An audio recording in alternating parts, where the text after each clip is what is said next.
তুই তোর বাড়ি যাবে আবার খবর দিয়ে আসতে নাকি চেয়ারটি হাতে বসি লক্ষ্মীমা বাহ তুমি খুব মিষ্টি দেখাচ্ছে পড়াশোনা চলছে বাহ পড়াশোনা করবা মন দিয়ে বসো মা বসো বসো লক্ষ্মীমা বসো।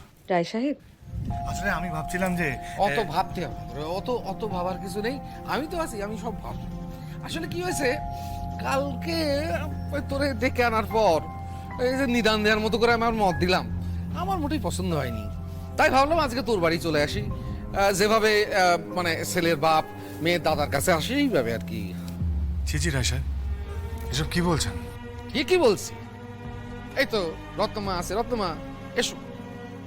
এই রত্না দাঁড়িয়ে কেন, এদিকে আয়।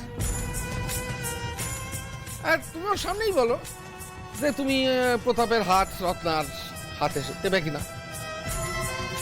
আপনি যে কি বলেন রায় সাহেব, রত্না যে আপনাদের বাড়ির বউ হয়ে যাবে এটা একটা অনেক বড় ব্যাপার, মায়ের আশীর্বাদ।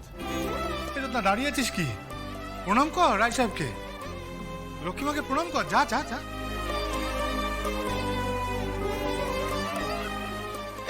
ঠিক আছে মা, ঠিক আছে মা, সুখী হও, তোমার সব নিতে করো।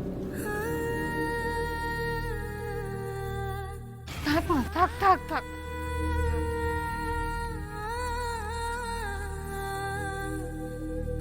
ঠিক আছে, এবার তাহলে বিয়ের বাকি কথা সেরে নেওয়া যাক।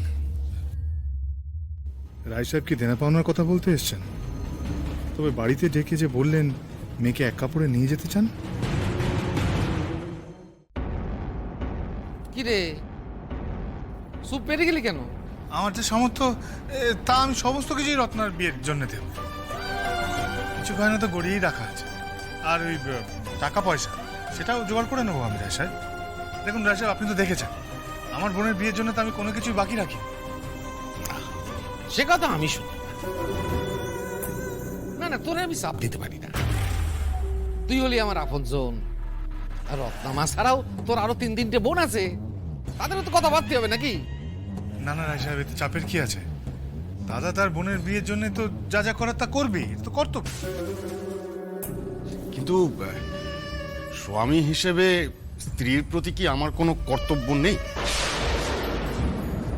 ছি ছি, কি বলছো প্রতাপ?